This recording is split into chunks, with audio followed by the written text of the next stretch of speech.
प्रेम प्रणाम जी सुंदर साथ जी।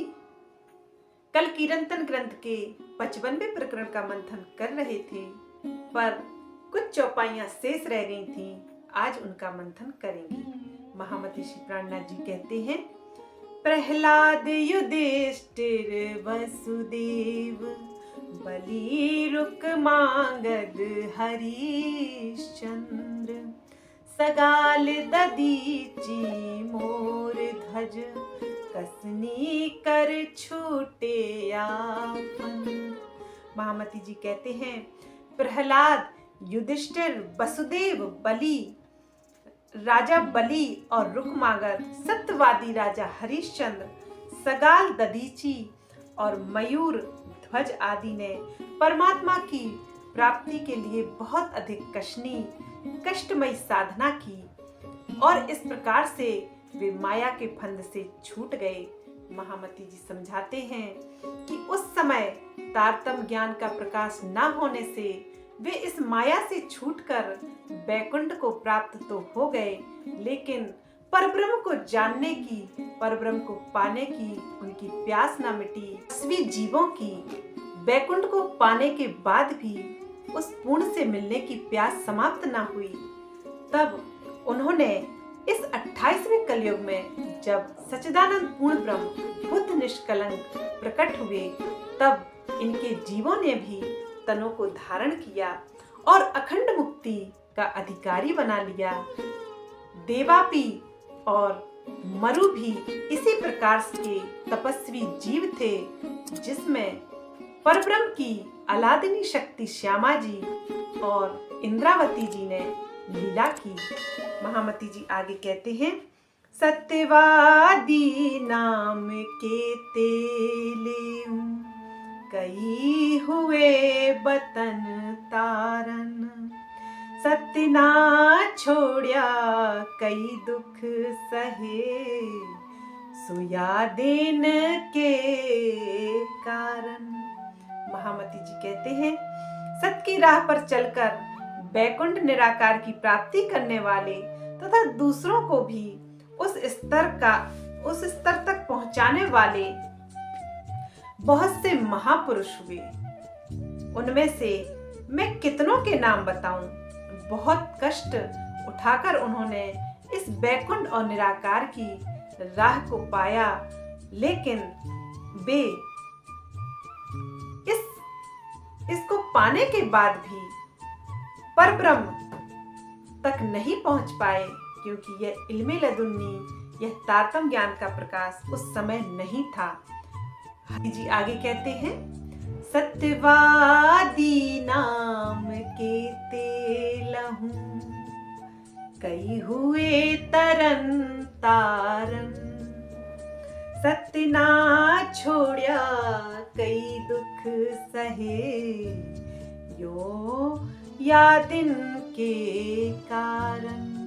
महामती जी कहते हैं, ऐसे ऐसे तपस्वी, ऐसे ऐसे कष्टों को सहन करने वाले महापुरुष हुए। मैं कहाँ तक उनके नाम लेऊं, कहाँ तक उनका वर्णन करूं। वे निराकार और शून्य तक भी पहुंच गए और इस स्तर पर वे अनेकों को, अन्य जीवों को भी, अन्य लोगों को भी पहुंचाते रहे हैं और इस राह पर आने वाले सभी दुखों को सहन करते हुए उन्होंने शून्य निराकार की राह नहीं छोड़ी। सो या दिन के कारण महामती श्री प्राणनाथ जी कहते हैं, पूर्ण ब्रह्म की पूर्ण पहचान के कारण इस दिन के लिए वे इस तरह के कष्टों को सहते रहे और तपस्या करते रहे, क्योंकि जब उनके पास यह तारतम्य ज्ञान, यह इल्मे लदुन्नी नहीं था, इसलिए वे शून्य निराकार को ही पूर्ण ब्रह्म समझकर दुख उठाते रहे, तप करते रहे। महामती जी कहते हैं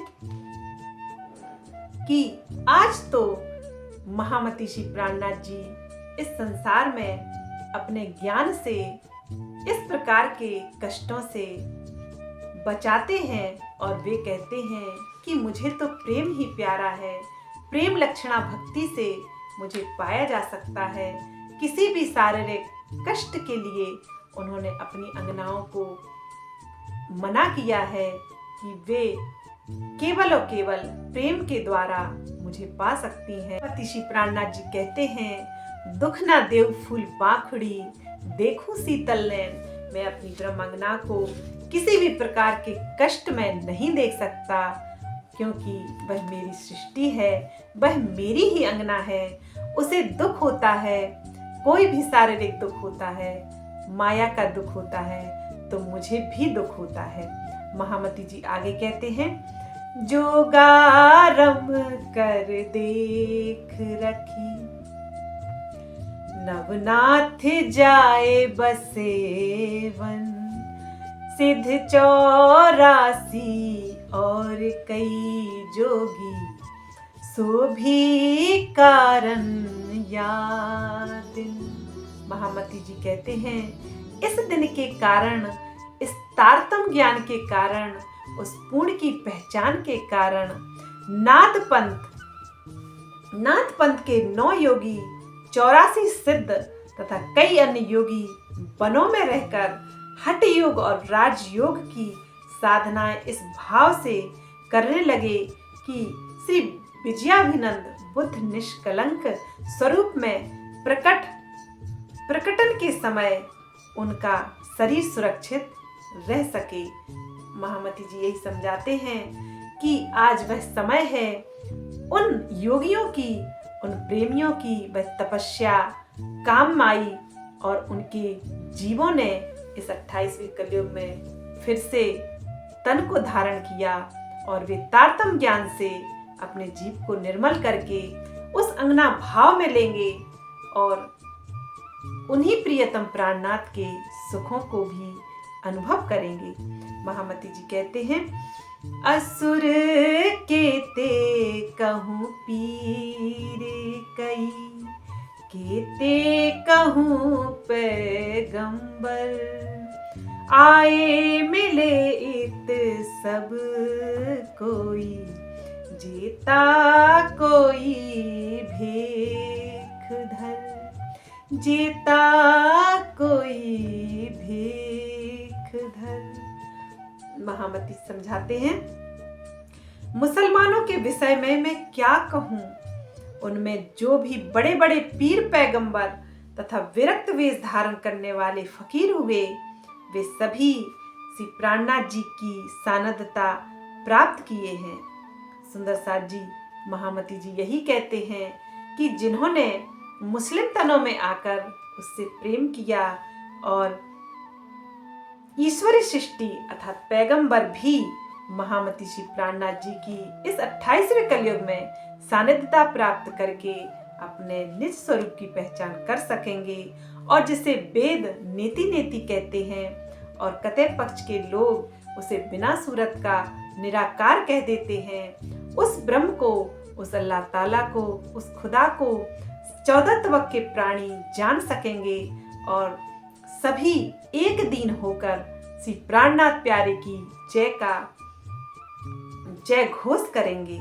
महामती जी, क्योंकि मेरे प्रियतम से, मेरे प्राणनाथ से जिसका दिल लग जाता है, जिसका मन लग जाता है, उसके लिए तो दुनिया की, फानी दुनिया की कोई भी चीज मायने नहीं रखती। 14 तवक के सुख उसके कदमों में रख दिए जाएं, फिर भी वह अपने प्रियतम प्राणेश्वर का विरह ही चाहेगी, उससे मिलन ही चाहेगी, क्योंकि माया उसे रास नहीं आती। कहते हैं, मन लगा मेरा यार फकीरी में, मन लगा मेरा यार फकीरी में। जो सुख पाऊं जाग निरास में, जो सुख पाऊं जाग निरास में, वो सुख नाही अमीरी में, वो सुख नाही अमीरी में। मन लगा मेरा यार फकीरी में, मन जागा मेरा यार की फकीरी में। कहते हैं कि मेरा मन तो यार की फकीरी में लग गया। अब संसार के सुख बहुत तुच्छ लगते हैं, संसार के रीति रिवाज बेकार लगते हैं। महामती जी आगे कहते हैं, बरना बरन बाते लड़ते, रोद न छोड़ता कोई, चाले असत्य की चलते हिंदू मुसलमान दोई। कहते हैं श्री प्राणनाथ जी के प्रकटन होने से पूर्व हिंदुओं के सभी वर्ण विवादों के जाल में फंसकर लड़ते रहते थे। कोई भी दूसरों से अपना विरोध समाप्त करने के लिए तैयार ही नहीं था। हिंदुओं तथा मुसलमानों दोनों ने ही झूठ की राह अपना रखी थी। सुंदर साथ जी, झूठ अर्थात इस फानी दुनिया की राह। झूठ का तात्पर्य है सुंदर साथ जी, इस माया से, इस नश्वर जगत से, इस फानी दुनिया से, इस स्वाप्निक संसार से। यह झूठ ही तो है। पाताल से लेकर वैकुंठ तक 14 लोकों का जो पसारा है वह झूठ का ही है। यहाँ झूठ का ही बोलबाला है। झूठ को ही लोग सत्य समझकर माया में फंसे हुए हैं और उस अंधेरी पाल, उस मोह सागर से उत्पन्न होने वाले त्रिगुणों को परमात्मा समझते हैं, उनको ही पूजते हैं और इन्हीं में अपनी मति को लगाए हुए हैं। तब महामती की मति कैसे समझ में आएगी? यह मति तो तारतम ज्ञान अर्थात इल्मे लदुन्नी से मिली है, जो हमें अक्षर के पार, उस नूर जलाल के पार नूर जमाल का दर्शन कराती है, उस अक्षरातीत का दर्शन कराती है। यह कुंजम स्वरूप वाणी, यह तारतम ज्ञान हमें तारतम अर्थात तारने वाला है अंधकार से, माया रूपी अंधकार से, अज्ञानता के अंधकार से। मात्र एकमात्र यही तारतम ज्ञान हमें दूर कर सकता है और कोई हद का ग्रंथ, हद के परमात्मा, हद के गुरु महात्मा हमें इस माया से नहीं निकाल सकते। आगे महामती जी कहते हैं, बाख बखरी एक संग चरे, कोई ना करे किसी सोबे, पशु पंखी सूखे चरे चुगे, छूटे गयो सबको जह। महामती जी कहते हैं, अब श्रीमुख वाणी के प्रकाश से आलोक में हिंदू और मुसलमान, बकरी और बाघ आपस में मिलजुल कर रहने लगे। उनमें आपस में कोई किसी भी प्रकार की बैर भावना न रही, क्योंकि वे एक अल्लाह, एक मालिक को पहचान गए। क्योंकि लड़ाई तो संशय से पैदा होती है। जब संशय रहित ज्ञान, यह अल्लाह कलाम, यह ससंवेद की वाणी आई, तभी वह मालिक सबकी नजर में आया। जो सबका मालिक एक है, वह दो नहीं है। सुंदर साथ जी, महामती जी कहते हैं, गरीब तथा धनी, पशु और पक्षी के बीच आपस का द्वेष समाप्त हो गया और प्रेम पूर्वक रहने लगे। महामती जी यही समझाते हैं कि लड़ाई तो माया की ही है। कोई उसे अल्लाह, कोई उसे ईश्वर, कोई उसे पार पुरुष, कोई उसे गॉड कहता है। लेकिन जब तारतम ज्ञान से पता चला कि वह मालिक तो एक है, जो सबका है, वो अलग अलग नहीं है, तब यह लड़ाई, तब यह भाव समाप्त हुआ। तब हिंदू मुस्लिम अर्थात बकरी और बाघ और गरीब तथा अमीर पशु और पक्षियों के बीच के आपस का द्वेष मिट गया और वे प्रेम पूर्वक रहने लगे।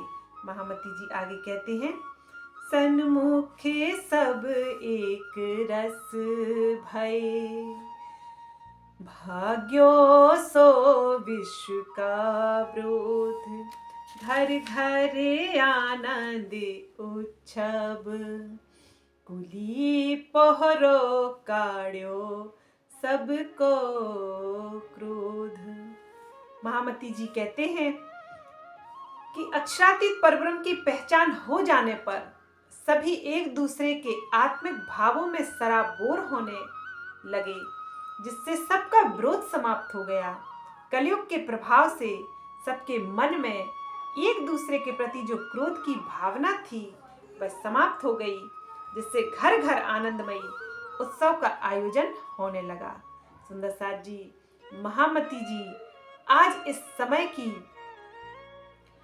चर्चा कर रहे हैं, भविष्यवाणी कर रहे हैं कि तारतम्य ज्ञान के प्रकाश से, यदि तारतम्य ज्ञान का प्रकाश हिंदू और मुसलमानों दोनों में आ जाए, दोनों ही इस तारतम्य ज्ञान को समझें, तो वास्तव में यह कलयुग का प्रभाव, यह बैर भावना, यह भाषा की लड़ाई समाप्त हो जाएगी और फिर वे चैन और सुकून से इसी संसार में, इसी माया में रहते हुए उस प्रियतम प्राणेश्वर का ध्यान और चितवनी कर सकेंगे।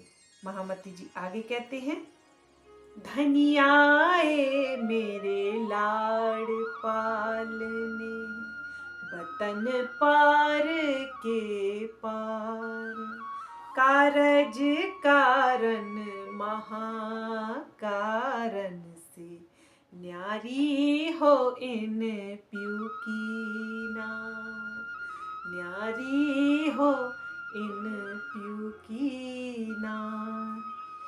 कहते हैं, धनी आए मेरे लाड़ पालने, निराकार बेहद से परे परम धाम में मेरे प्राण वल्लभ अपने प्रेम का रस उड़ेलने इस संसार में आ गए हैं। ऐसे ही अक्षरातीत की अर्धांगिनी हम ब्रह्म सृष्टियों का मूल स्वरूप इस क्षर जगत अर्थात कार्य, बेहद अर्थात कारण और अक्षर महाकारण से भी परे है। सुंदर साथ जी, हम तो लाहूद की रहने वाली हैं, उस दिव्य ब्रह्मपुर परम धाम की, अर्शे बका की दरगाह की रूहें हैं। हमारा तो ना तो क्षर से नाता है, ना अक्षर से है, और ना ही बेहद, ना ही योग माया के ब्रह्मांड से है।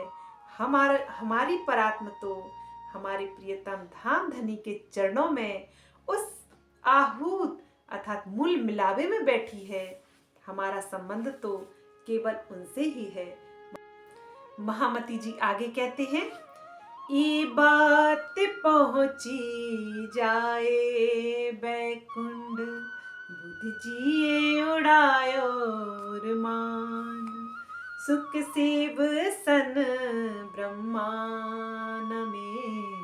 नमे विष्णु लक्ष्मी नारायण, नमे विष्णु लक्ष्मी नारायण।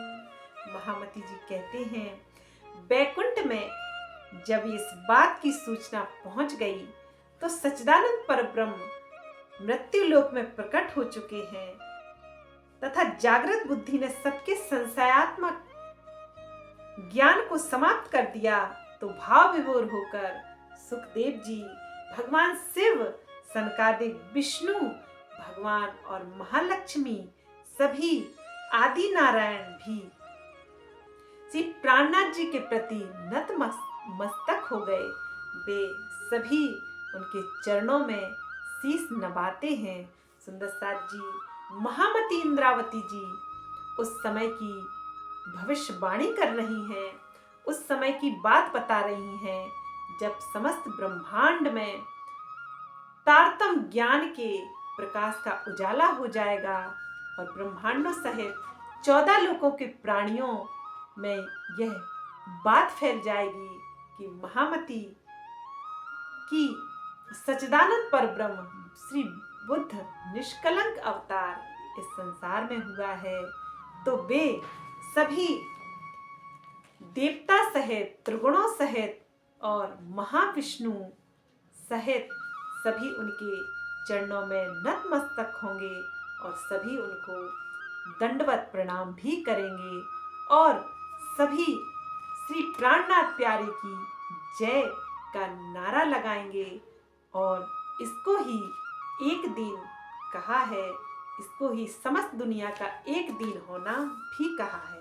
महामती जी आगे कहते हैं, मुक्ति दई सब जीवों को, पावे पशु पंखी नर नार, होसी बैराटे धन धन, सुख आनंद अखंड अपार।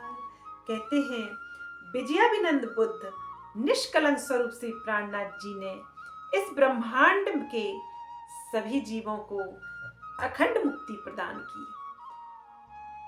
अब सभी पशु पक्षी नर नारी अखंड और अनंत ब्रह्मानंद का रस करेंगे, रसपान करेंगे। इस प्रकार यह संपूर्ण ब्रह्मांड धन धन हो जाएगा। सुंदर साथ जी, यहाँ भी वही बात है कि जब उस सच्चिदानंद, उस अल्लाह ताला इमाम मेहंदी, उस पूर्ण ब्रह्म परमात्मा की जब सबको पहचान होगी तो सभी नर नारी अपने असली स्वरूप को जान सकेंगे। और यह जो शरीर भाव लेते हैं सब लोग, इससे छूटकर, माया से छूटकर उस अखंड धाम का, उस बेहद का, उस बेहद से परे, उस अक्षरातीत के प्रेम का रस अर्थात ब्रह्मानंद का रसपान भी कर सकेंगे। महामती जी यही समझा रहे हैं। आगे वे कहते हैं, एनेक करी में इशारत, या को आगे होसी बड़ो विस्तार, थोड़े से दिन में देखोगे बरतशी जय जयकार। कहते हैं श्री महामती जी कहते हैं कि जागनी लीला के संबंध में मैंने संकेतों में थोड़ा सा ही वर्णन किया है। भविष्य में जागनी लीला का बहुत अधिक विस्तार होगा। हे सुंदर साथ जी, आपको बहुत थोड़े से समय बाद ही यह दृश्य देखने को मिलेगा कि चारों ओर अक्षरातीत श्री प्राणनाथ जी की जय जयकार हो रही होगी। सभी प्राणी उसकी पहचान करके उस अखंड के ध्यान में खोई होगी, अपनी मस्ती में डूबी होगी, अपने निज स्वरूप में खोई होगी, कोई माया के बंधन में ना रहेगा और भवसागर को बे गोपथ पक्ष के समान तुच्छ कर लेंगे, जब उस प्रियतम की पहचान करके उसके प्रेम रस में, उसके ब्रह्मानंद में सभी जीव खो जाएंगे और उनकी रूहें भी अखंड आनंद में रमण करने लगेंगी। आगे महामती जी कहते हैं, साथी सुनो एक बचन, आबे बाई सकुंडल सकुमार, और रास खेल घर चलसी भेलेन भरता। कहते हैं, हे साथ जी, एक विशेष बात सुनिए कि जब साकुंडल और सकुमार की आत्मा जागृत हो जाएंगी, तब जागनी रास का खेल पूर्ण हो जाएगा। तभी इस संसार की बीतक समाप्त होगी, जागनी रास की बीतक समाप्त होगी। तब हम सब सुंदर साथ अपने धनी के साथ परम धाम चलेंगे। सुंदर साथ जी, महामती जी यही कहते हैं कि साकुंडल और सकुमार जो दो आत्माएं धाम की सिरदार आत्माएं हैं, वे जाहिर होंगी, तभी यह संभव हो पाएगा कि सभी ब्रह्मंगनाएं अपने उस अखंड धाम, उस खिलवत बहदत और इश्क की लीला में खो पाएंगी और अपने धाम में परात में सभी एक साथ जागृत भी होंगी। महामती जी आगे कहते हैं, कहे महामत ऐसो खेल, जो तुम मांग्या था चित दे। देख खेल हंस चलसी, घर बाता करसी। महामती जी कहते हैं, हे सुंदर साज जी, यह माया का वही खेल है जिस खेल को तुमने बड़े ही चित्त देकर, बड़े ही जिद से, बड़ी ही उल्लास के साथ मुझसे मांगा था और इसको देखने की भरपूर इच्छा भी की थी और अपने मन में ठान लिया था कि हम अक्षर की लीला को देखेंगे। अब हम इस खेल को देखकर हंसते हुए परम धाम चलेंगे तथा वहां पर यहाँ की सारी बातें करेंगे। महामती जी यही समझाते हैं सुंदर साज जी कि जब हम अपने धाम में जागृत होंगे तो इस जागनी ब्रह्मांड की सारी बातें धाम में करेंगे और हंसी की लीला भी वहां होगी और हम अपने प्रियतम से एक दिन तो मिलेंगे ही, बोलेंगे हंसेंगे भी, इस ख्वाब तमन्ना से हर किस न जगा देना। मिलने की जो तुमसे लो दिल में लगी बेहद, होठों से खींच के जाम कहीं होश न ला देना, कहीं होश न ला देना। हे प्रियतम, आपकी अंगनाओं की बड़ी ही इच्छा है कि यह जाम इश्क सुराही से यह जाम ऐसे ही पिलाते रहिए, हम कभी आपकी फरामोशी से बाहर ना आए, क्योंकि माया की फरामोशी हमें आप तक नहीं पहुंचने देगी। इसलिए आप अपने प्रेम रस की वर्षा करिए और हमें अपने चरणों में ऐसे ही रखिए। सुंदर साज जी, 55वां प्रकरण समाप्त हुआ। बोलिए प्राणनाथ प्यारे की जय। प्रेम प्रणाम जी सुंदर साज जी।